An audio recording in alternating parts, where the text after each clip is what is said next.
Goeiedag. Die tweede stukkie lewensveranderende waarheid wat professor Van der Walt in sy boekie gee is: ontdek jouself. Wie is jy? Die vraag kan 'n mens lank besig hou en dit het eintlik al eeue lank. Filosowe, teoloë, sielkundiges, onderwysers, almal probeer verduidelik wie en wat die mens presies is. Wat dink jy? Laat ons hoor wat God hieroor sê. Hy het die mens gemaak en behoort die beste te weet. As God 'n handleiding oor die mens moes skryf, soos wat gewoonlik saam met 'n nuwe yskas of kamera kom, om te verduidelik hoe dit werk, wat sou daarin staan? Wel, God het die mens goed gemaak om hom te dien en in sy paradys saam met hom te bly. In die handleiding staan dat die mens op sy gelukkigste en beste is as hy naby God leef.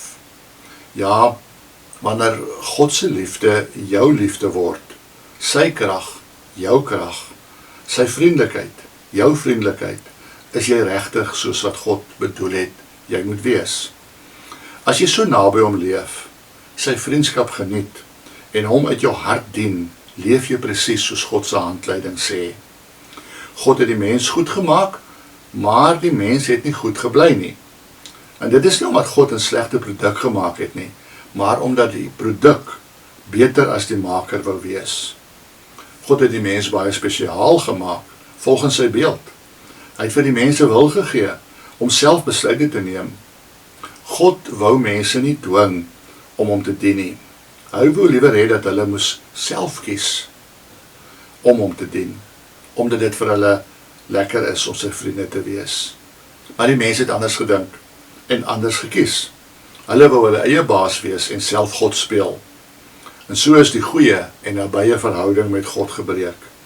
Die mens wou op sy eie reg kom, sonder God.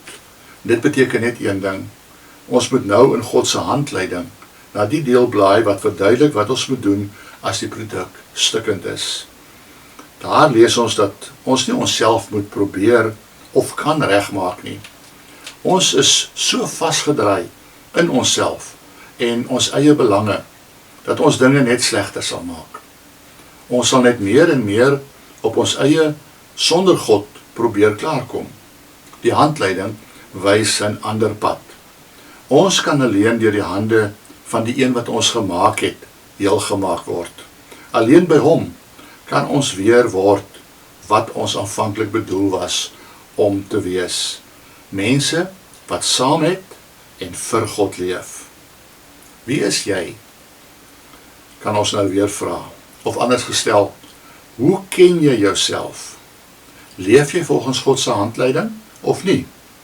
As jy nie leef soos die handleiding sê nie, is dit nie omdat jy swak gemaak is nie, maar omdat jy so gekies het. Dit is wat jy graag wil doen. Dit is jou keuse. Natuurlik kan jy ook kies om volgens die handleiding te leef, om naby God te leef, uit sy krag te put, sy liefde te geniet, hom te dien en elke keer weer vir hom te kies. So is jy eintlik wat jy bedoel was om te wees. Hoe ken jy jouself? Of anders gestel, wat kies jy? Kom ons bid saam. Hemelse Vader, help vir ons om die regte keuse te maak, om te leef soos wat U vir ons in die handleiding, U woord, gesê het, sodat ons kan wees wat U ons bedoel het om te wees. Mense wat gelukkig is, omdat ons naby U leef en vir U leef. In Jesus se naam. Amen.